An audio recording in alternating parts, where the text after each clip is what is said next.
এবারে দেখ, এবারে মালিকানা বোঝাতে আমরা ব্যবহার করছি, কখন ব্যবহার করছি এইটা মনে রাখবি। যখন হ্যাভ আমার আছে, আছে আছে বোঝাচ্ছে তখন কি হচ্ছে প্রেজেন্ট ইনডিফিনাইট, হ্যাড বোঝাচ্ছে তখন পাস্ট। প্রেজেন্ট ইনডিফিনাইটের রুলস কি হবে? Subject rules plus has have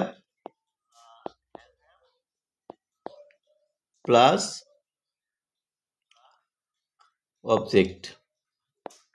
এখানে যে হ্যাজ আর হ্যাভ বসেছে এটা অক্সিলারি নয় বা এটা হেল্পিং ভার্ব নয়। এটা কি?